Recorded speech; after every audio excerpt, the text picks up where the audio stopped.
बहुत समय पहले की बात है। एक गांव में लाल साड़ी वाली चुड़ैल का आतंक था। वो चुड़ैल गांव के लोगों को बड़ा परेशान करती थी। एक रात रमेश अपनी साइकिल पर सवार होकर कहीं जा रहा था कि तभी अचानक बड़ी देर के बाद कोई शिकार हाथ आया है। अब तू बच के कहाँ जाएगा?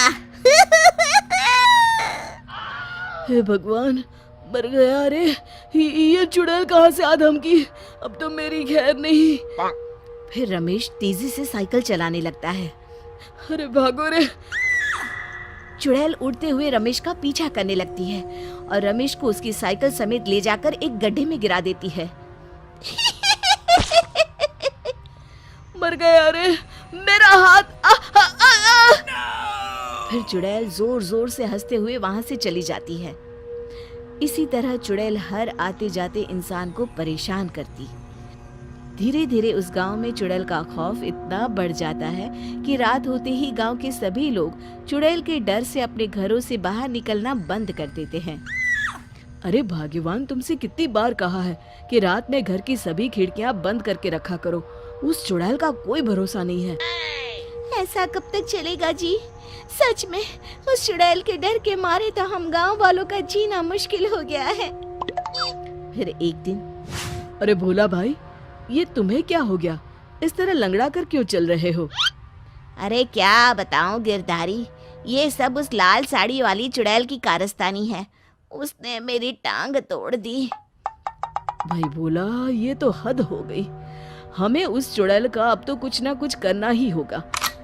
तुम ठीक कहते हो गिरधारी, लेकिन हम उस चुड़ैल का आखिर क्या बिगाड़ सकते हैं?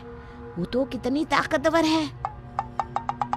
पास के गांव में एक पुजारी जी रहते हैं, बहुत ही बुद्धिमान हैं। उनके पास जरूर कोई ना कोई उपाय होगा। फिर अगले दिन गिरधारी और भोला कुछ गांव वालों के साथ मिलकर पुजारी जी के पास जाते हैं। पुजारी जी उन सबको देखकर कहते हैं, क्या बात है, आप सब लोग एक साथ यहाँ क्यों आए हैं? कोई परेशानी है क्या? अब क्या बताएं पुजारी जी, उस लाल साड़ी वाली चुड़ैल का आतंक हमारे गांव में इतना ज्यादा बढ़ गया है कि अब तो हमारा जीना मुश्किल हो गया है। शाम होते ही उस चुड़ैल के डर से हम लोग किसी कैदी की तरह अपने घरों में ही कैद होकर रहते हैं। हाँ, उस चुड़ैल के डर के मारे तो हम लोग अपने खेतों में भी नहीं जा पाते। अगर इसी तरह हम लोग घर में बैठे रहे तो एक दिन हम सबकी भूखे मरने की नौबत आ जाएगी। गांव वालों की बातें सुनकर पुजारी जी बहुत चिंतित हो जाते हैं। गांव वालों से कहते हैं, पास के जंगल में एक तांत्रिक रहता है। वो चुड़ैल उस तांत्रिक की गुलाम है।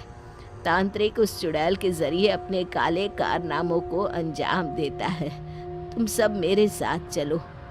फिर सभी गांव वाले अपने अपने हाथों में जलती हुई मशाल लेकर पुजारी जी के पीछे पीछे जंगल की तरफ चल देते हैं।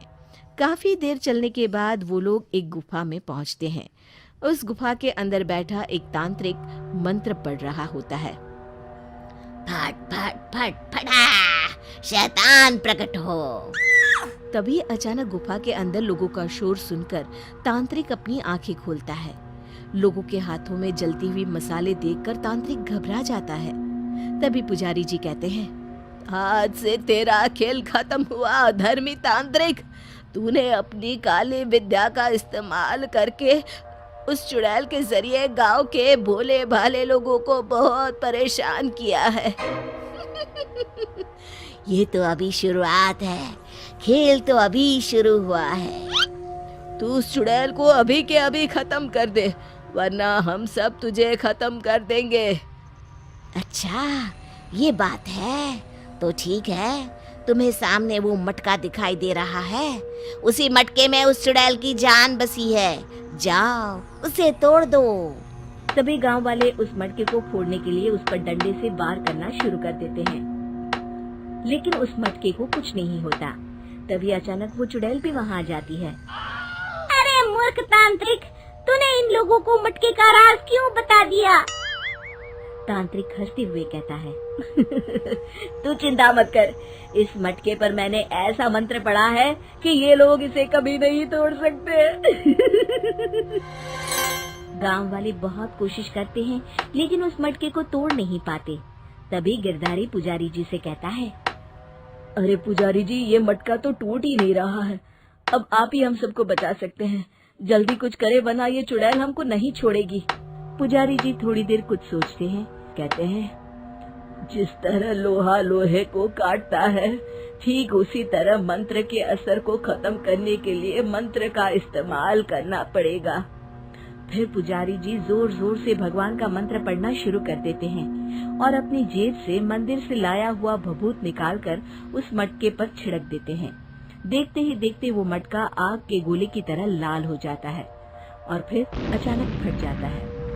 वहीं दूसरी तरफ मटके के फटने से वो चुड़ैल भी जलने लगती है। मर गए! फिर तांत्रिक अपनी जान बचाने के लिए सभी गांव वालों से माफी मांगकर हमेशा के लिए वो गांव छोड़कर वहां से भाग जाता है।